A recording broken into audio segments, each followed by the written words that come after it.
Good morning. Anastasia, I never give you a chance to say good morning. Oh, well, it's all right. So we are marketing. What did you say? Backup singer. Yeah, exactly. And backup singers, by the way, are so underestimated. We've been listening to a lot of music with backup singers lately. And oh my God, it would not be the same without it. If you think about anything Aretha Franklin song, Mm. her backup singers, and same thing with now we're getting off on a tangent, but Ray Charles, his backup singers totally made him. So Yeah. anyway, They stuck with the uh, same ones for a long time too. There are some of the older bands you can see they've had the same backup singers for a long time. absolutely. So all right, well the Pips, right? Gladys Knight and the Pips. Mm-hmm. So, all right, I am Ann Brennan, and this is, Anastasia Van Greshappy. and we are Marketing Moms. We are the podcast that makes marketing simple because it doesn't have to be hard. It really doesn't. You can do this. If you're out there trying to do it on your own, you can do this. And if you don't feel like doing it on your own anymore, you can hire an agency like us. Mm-hmm. Honestly, and if you can't hire us directly, we know agencies all over the country that we can introduce you to. So we're happy to do that. Um, we are on YouTube. So we go live on Facebook. We go live on Twitter because that's where all my followers are. If you want to follow me over there, Brennan, Annie. But we go live on YouTube as well. So if you want to subscribe to us over there, we'd appreciate that because it's a good platform for us. It'd be a good place for us to have a lot of followers. And right now we don't have a lot of followers. So help us out over there. Today we're going to talk about something that Anastasia, I think, is really excited about. What are we talking about, Anastasia? A/B testing. So A/B No, testing is basically like just taking this is A/B is really two versions. So right, you have your original version and then you have a modified version. And testing exactly. how the audience responds. Exactly. Well, and I think most people, at least I shouldn't say most, sometimes I forget that, we're in marketing and other people aren't in marketing. And so maybe they aren't thinking about this. But when I personally think about A/B testing, I always think of email marketing first. So I thought we'd talk about that first, but Yeah. it's so much more than that. And we use it personally in our business, right? We use it and you're doing it with your elimination diet, Yes. right? Although it's not A/B, it's like A to Z testing. Exactly, Well, that was exactly. the introduction phase, I guess, when I get to Yeah, but it's right now I'm important just that angry and hungry. I know, and I am so sorry because I cannot even imagine, what you are not allowed to eat right now is ridiculous. So, um, all right, so we're going to talk about first email marketing and the ways that you can do A/B testing and email marketing. And the one that for me, you're going to kind of go over the other ones, but the one that's for me that I think about and we do a lot, we use a website called Robly for most of our email marketing. I don't know that we're going to stick with it because there's some issues there that we're still working on. But for right now, we use them and they allow this A/B testing for your subject line. So I say, I have, yeah, I'm trying to come up with a great example. So actually, we're going to send out something next week on A/B testing. So one of the things I'm probably going to say is this isn't a test, right? As my subject line, but people might not open that. So then why A/B testing works might be my second subject line and see which one works the best. It sends it out to about 20% of the people. And then of that first 20%, you see which ones work the best. And then it'll send the one that does best to the next 20, the next 80%. So it's, just a way of testing. So that's super easy one. But you said format. And this is something, if you want to explain the format, because we've changed ours, but you've also changed some other people's. Yeah. So it depends on like what you have available to you too, So we predominantly with most of our email marketing, especially when a client has a blog, we're trying to repurpose that information and put it in the blog.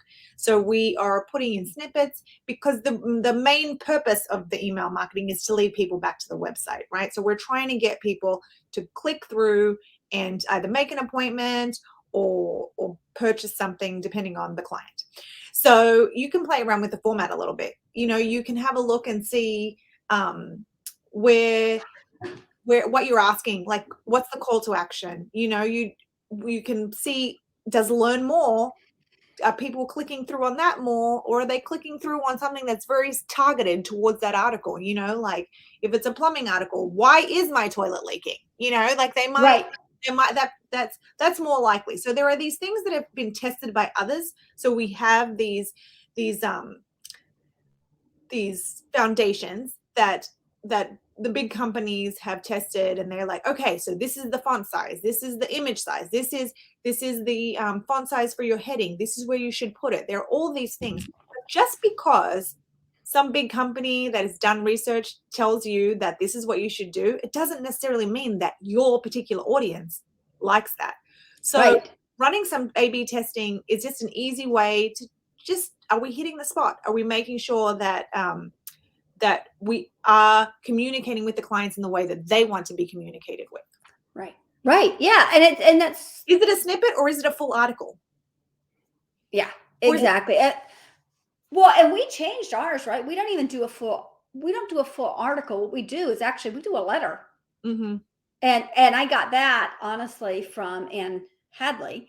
Yeah. I love her letter. It comes every 2 weeks. I loved it. And I was like, I'm going to do something similar. Now, there are links that go through that letter that go to other bits of our blog, but they're not a button click here. They are and they are based on what we've written. And so this next one will be about A/B testing. It's what our newsletter will be about. It'll go out to our people. They'll read it.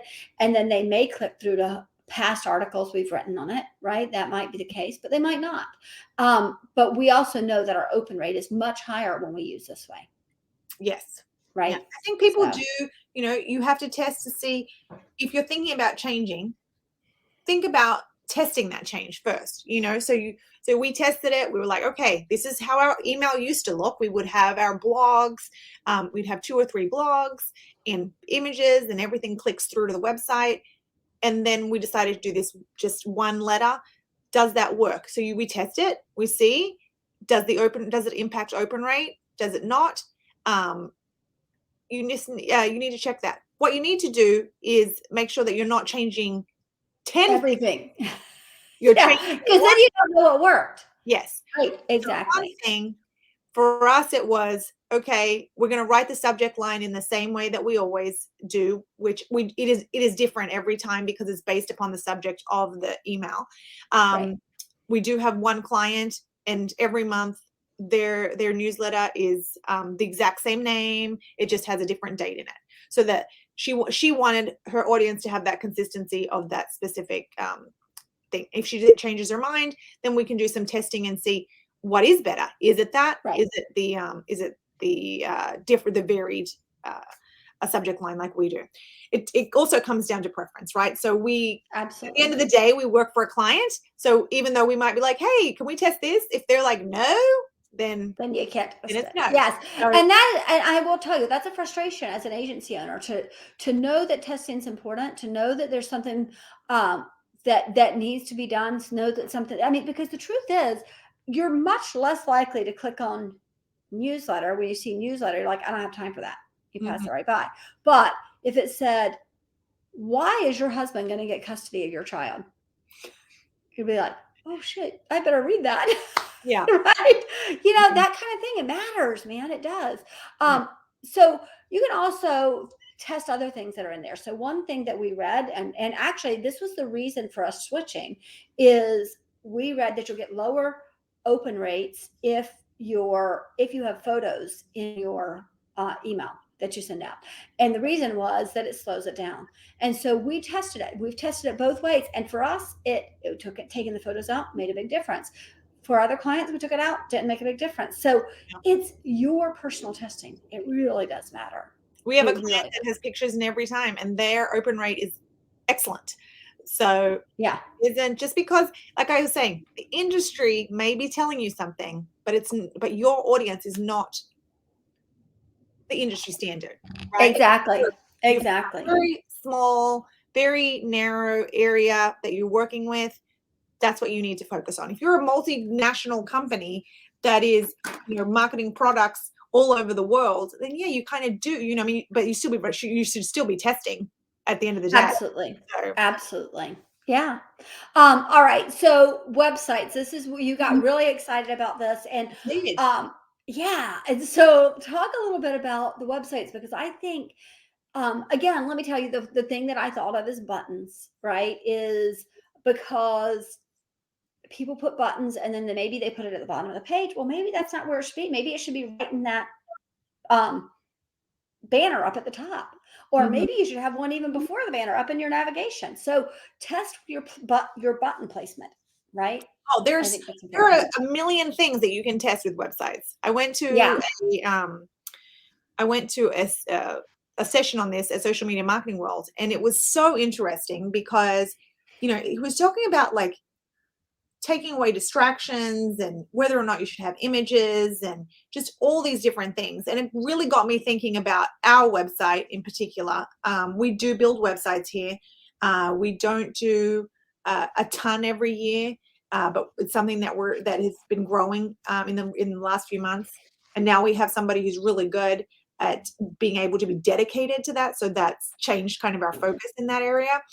Before it was us doing it. And even though we're perfectly capable of building a beautiful website, we have so many other things that we're working on. We just haven't had the time to really delve into that. Yeah. But I really, so I kind of think about it from our perspective, because for us, I feel like before we go testing anything of anybody else's, we need to be testing our own, right? So Right. this is the Right. whole how Anne ended up on TikTok. Yeah, which we talked about in last week's show. Yeah. Right. So Anne Yeah. does social at TikTok. That's where Anne is. And so she's testing that out to try and come up with, we're all about processes here. We've talked about that in the past, to kind of try and come up with a process, right? So to try and figure out how that's going to work for our clients. That's testing. She's testing it. So when it comes to websites, you're going to be testing that. Is your picture working? Should you have a video at the top? Should you, if you're selling a product, where should that call to action be? Where should that buy now button be? Should it have, the image of the product? So I'm selling these glasses. I'm going to have the glasses. I'm going to have maybe a few other pictures of the glasses in other ways. I'm going to have a description of why these glasses are so awesome. I'm going to have the buy now button. And then I might even have the social links underneath, right? Because maybe you're going to be like, oh, I'm going to share that I bought these glasses on my social media. So they had a great example where they showed just moving moving the buy now button, Right. and whether or not they had social links. They're not testing those things at the same time. So you have your standard, your I can't remember what you call it. The Navigation. oh, I feel like an idiot. In science, you have your Oh my gosh, I know what you mean. you I know can't. exactly what I'm talking about. And Yeah, everybody, I exactly. know that you're like, oh my gosh, Anastasia, figure it out. But anyway, so you have your standard. I'm going to call it standard because I can't think of what it is. So you have your standard, and then you make your modifications. So it's like, okay, what if I move this buy now button to right under the picture? Right. And I put the description underneath the buy now button. What if I move the buy now button to the top above the picture, but underneath the topic, underneath the title? So these are the things that you might be testing to say, okay, where are they most likely to click on it to go and make the purchase? And you Right. think that these things are like, oh, if somebody's going to buy it, they're going to buy it. Not necessarily. If they're No. on a phone, you have to think about, what does it look like on the computer? What does it look like on your phone? If that buy now button isn't on that screen, is your product and Right. your description good enough to make them scroll up to press the button? Exactly. You know, Exactly. or Well, need it further up. and then the other thing is sometimes people will say, well, I'm going to do a pop up. And that way they have the opportunity to buy before they even get to it. Well, sometimes, or maybe the pop up comes up and they close you down. So you got to test that pop up. Does that pop up work? But don't just say, oh, well, it didn't work. They went away. Maybe it did work, but you didn't give them the right call to action. Maybe you didn't. Maybe you said sign up for my newsletter when what you really wanted them to do was buy the darn thing, Mhm. or vice versa. Maybe they don't want to buy the darn thing, but they were perfectly willing to sign up for your newsletter. So test everything. I mean, really test everything. And then the other thing that I was thinking, Anastasia, is blogs. You can test your blogs. You can test on, first of all, is a blog going to work? You can do it for a few weeks, see if it works. And I'd really give it a couple of months of posting every week. But you could also say, well, does it work, or does it work better if I have the blog and then I also have a video in my old Anne's Running Commentary site? I had the blog, and then I would always record a YouTube video that basically talked about the blog. Now, some people wanted to watch the video, some people wanted to read the blog, right? Mhm. And it would be, you could tell based on how we do it. And so it's important to test all those things. Or maybe it's not even a video at all. Maybe it's not even a blog at all. Maybe it is just an audio, right? Maybe it's your podcast, and they go there and they can listen to it like you do when you're at work. Sometimes you're listening to podcasts while you're working. So test it. What is going to work for you? Mhm. I think that's so important to really just think about all the possible things you can test, but don't test it one time and say that doesn't work. Oh, definitely. You have to Right. give it time. You have to, if you're testing a website, there's ways for you to do that. Google has tools for you to be able to do that. So, you can do that where they're running simultaneously. You can do like some paid promotion to drive traffic, just to get a good image and see what people are doing. So there's multiple ways to do that. But if if you feel, especially if I feel like this is very important. I think it's very important, period. But if you feel that you are stuck, that you're doing a lot of things, but nothing seems to be working, nothing's taking you where you want it to be, then now's the time to look before you go and spend a ton of money on on SEO and paid advertising. Have a look at your website and see what it is that you can do differently, because if you're getting a lot of traffic but you're not converting, something's wrong on your site and you need to be Right. Absolutely. I also wanted to, because we did not add this, we're going to talk about social media next, but before we do that, I want to talk about paid advertising. And I think that's another thing that people make a mistake with and they don't test, because they'll say, oh, well, I tried Google Ads and it didn't work for me. Well, what were you trying to sell? Mhm. Because sometimes we're trying to sell the thing that we really want to sell because we've got 100,000 widgets in our back room. Nobody's buying that. But guess what? They really like that little part of the widget, that, you know what I mean? That one little part, and they buy that. So maybe that's what we should be selling. So, or maybe they're coming to your website and they're telling you, hey, I really like this umbrella over here. I really like this umbrella that I keep seeing. I like that. That's what I want to buy. But you're advertising the widget. Meanwhile, these guys are over here saying, sell me more. Mhm. Right? And you're not paying attention. So test different things. Don't just say Google ads don't work. Look at, what am I selling? Or am I saying it right? Am I using the right words? Using the right keywords? Are you looking in the right location? Are you targeting the right people? There are so many things that you should be testing. Now, when you're running Google ads through an agency, they should be doing that for you.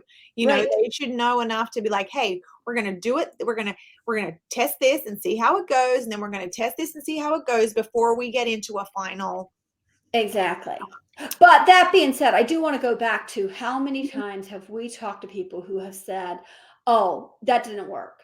And they want their agency to do what they tell them to do, Mhm. instead of letting the agency say, hold on, you're right, that didn't work, but we were testing it, remember? And let's test something else. Because you have to be willing to test. If you're not willing to test, it's probably Google ads is not for you, Mhm. because it is all about testing how you run it. And you might hit it right the first time. Chances of you hitting it right the first time are very slim. Yeah. So, all right, let's talk about social media, because last week we talked about TikTok and Reels, right? And testing, the actual platform. But what are some of the other things, Anastasia? Because I think you talked about a lot of stuff. Oh, Some of the things, these are the things you could test. my notes. Yeah, so we went to, we talk about, we'll probably be talking about social media marketing world, I feel, for Until the next one. quite some time, exactly. But Mari Smith is a great organic Facebook marketer, and she was talking about the different, like, what's popular right now. So like live video number one is the number one organic Facebook Platform, or yeah, tool. tool. There you go. And then after that, it could be a photo or native video, but so you're not recording it live, but you're posting it onto Facebook. And then, status update, which is just when you go onto Facebook and you're like, I feel blah, blah, blah. I feel happy because right. I'm going to the Or dentist. you ask a question, right? You say, you put, exactly. Yeah. And it's got that little background on You it. can put a colored background, you can leave it blank, however you want to do it. So that's a status update. And then there was also links. So posts that have links in them. So she kind of listed them, and in the order that I said them is the order that she said they're performing currently on Facebook. But the thing is that you can't necessarily go straight off of that, right? So what she's saying is that most live video does better than photos, that does better than native video, that does better than status updates. That's what she's saying. Most. Right. Doesn't mean that your live video is doing better than your photo posts. So this is where you need to be testing. You need to go in and look at your analytics and see what's performing better. So are just plain photos performing better than video? Right. Or is your video, like whether it's live video or native video, like video that you've put up, is that performing better than photos? And we found that in the past, right? So video performs better. So I was very surprised to see that photos perform better than native video. Yes. On there. I mean, we knew that live video is great, which is why we do this, right? So we put up our video every week live for that reason, because it's going to do better than a video that's just put up. But then, so that was interesting to me that these were the stats. So, it's about going into your specific insights and taking a look. What's performing better? If you're only putting up status updates, then okay, let's add another layer to it. And the great thing with insights is that you can see which platform, which type of post is doing well, and like what kind of engagement they're getting, all that. You can see about the time. That's another thing that, these are things that you don't necessarily have to guess with social media, because they are providing you with tools to look and see. Right. To see what's good for you. So if you have a history of consistent posting, then you can go back in your insights and get reliable data. If you don't have a history of consistent posting, then you're going to have to establish that consistent posting so that you can get reliable data. And that's what we're talking about with us. We're always talking about consistency. So if you want your data to be reliable, then you need to have a consistent, few months at least to be able to look back on, so that you can see the time of day, the day of the week.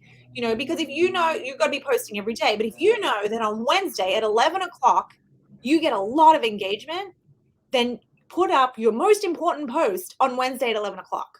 Yes, absolutely. Or if you know that your videos do better and you have the most engagement at 11 o'clock on Wednesday, then you combine that and you could end up doing very well. So it's all about playing the game. And that's it. You can combine so many things. So I was just thinking about thinking about type of content, right? Interesting. Glasses and TikTok. People, if I have my glasses on, they don't watch the video.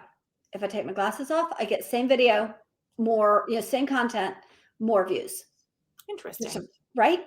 You could test the other thing. So one of the things that really, really amazed me was, I can't remember who was talking about it, but they said, I think it was Coca-Cola, hired ambassadors. And what they were looking for is TikTok ambassadors. And they said, so they picked these really top guys, and they're like, oh, we're creating for TikTok. So they hired like producers and things, and they started creating content aimed at making it beautiful and then nothing. Got crickets. So they're like, well, let's go to some micro influencers. Well, the micro influencers, they have their phone and maybe a ring light, right? That's it. And so they're created it, and it went nuts because people on TikTok and Reels want authenticity, right? So your type of content matters. And so the example I'm just going to use is, the language you use, right? If your audience might be the kind of audience that it, you throw in a bad word here and there, and they're more likely to stay with you. And they might be the kind of audience that you throw in a bad word and they're like, I'm never coming back to this little person again. She's going straight to hell. They might be that kind of person. So I can't listen to this because my kid, I can listen to this with my kids if she's not swearing, but if she's swearing, then I can't listen to it. Exactly. So it matters. And you just don't know. So the other one that you said was links, Mm-hmm. right? Yes. So links, whether or not, so this was something that I found very, very interesting. They were talking about how like posts with links are actually the lowest. However, Right. again, this is something that you need to be testing. We have a client who we put links in her posts. She does very, very well. So Right.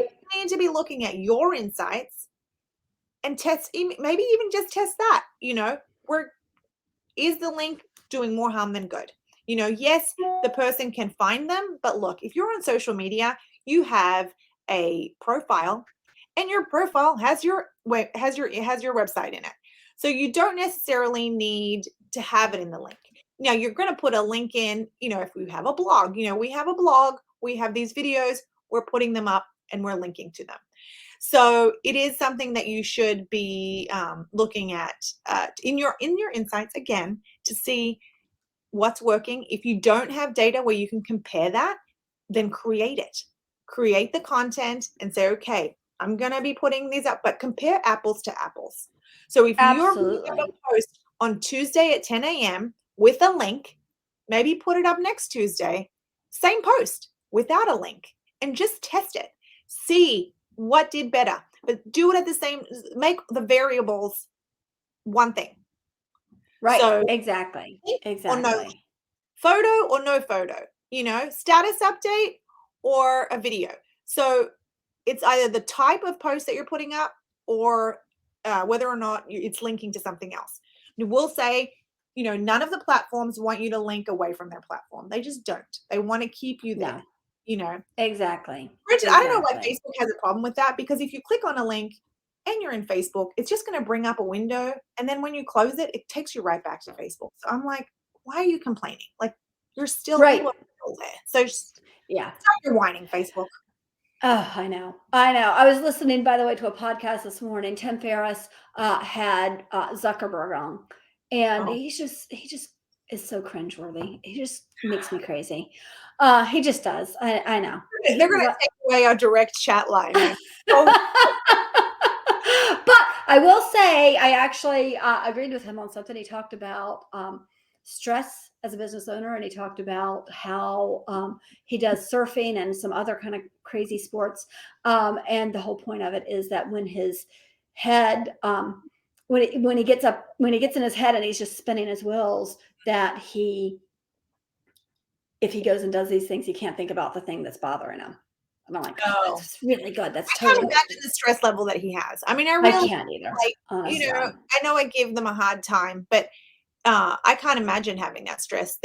I've, well, and maybe it's because I feel that they must feel a sense of responsibility, and I don't know if they do feel that sense of responsibility towards humanity, because Right, I know, but what they're creating has affected humanity, and it is changing the way we do everything from parenting to communicating with people, right? And some of the positives, some of absolutely, the negatives, but and how you market your absolutely. business, which is curious to me with TikTok. We talked about that TikTok last week, but how what that looks like on TikTok.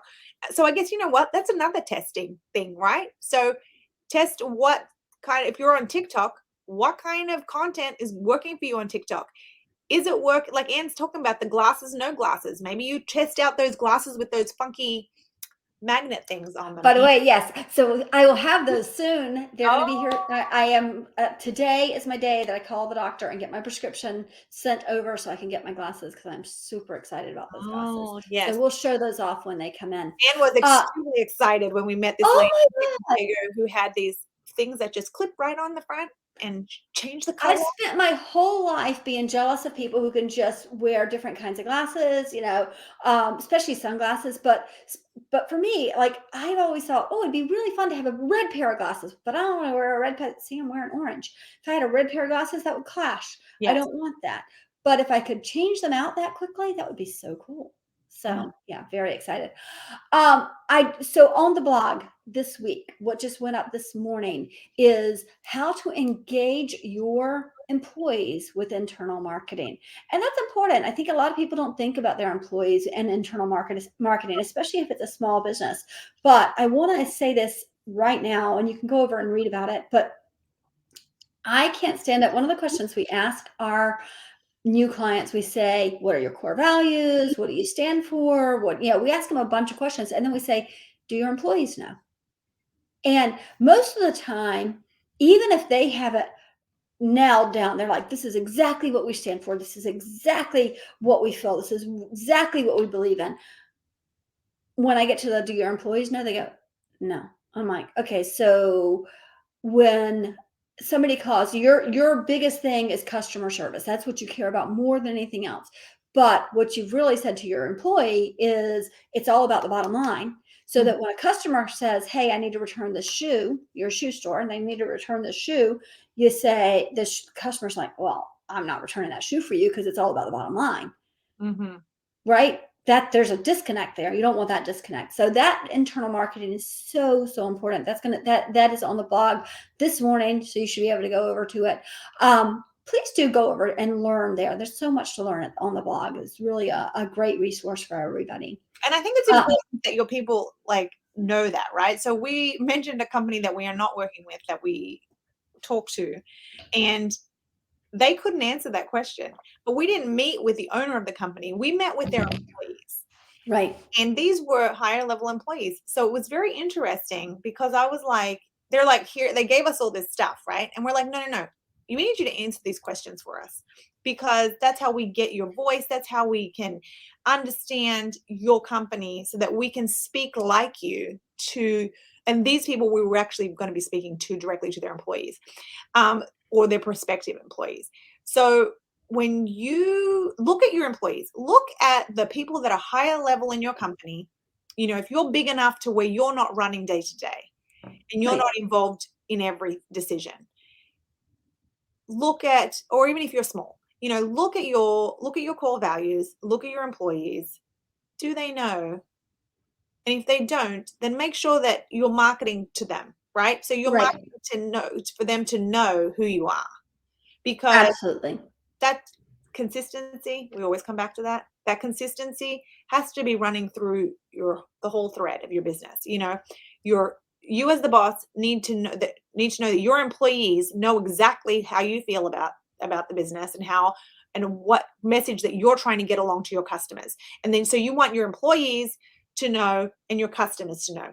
And if there is a disconnect anywhere there, then it's not a consistent message. Right. Your website, your social media, your direct communication with your employees, all of that needs to flow. Right. Absolutely. Absolutely. It is so important. So yeah, go over and look at the blog. We will be back here next week. Did we decide, Anastasia, what we're talking about next week? Oh, yes. We're going to talk about I found it. launching. What if you're just starting? Yeah. So what if you're just starting a business? And this happens a lot that people will say to me, I work by myself, but I know I'm going to grow. Mhm. Okay, so then what do you need? Or the one we get a whole lot is they call me and they're like, we need social media. And I'm like, you don't even have a logo yet, sweetheart.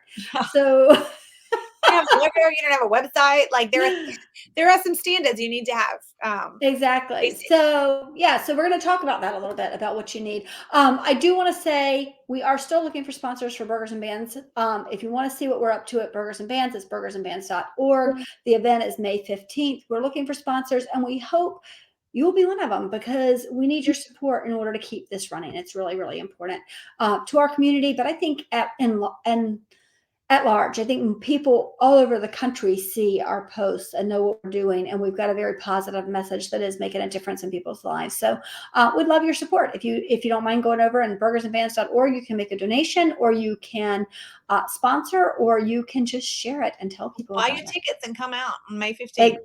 Exactly. All right, everybody. We will see you later. Bye-bye.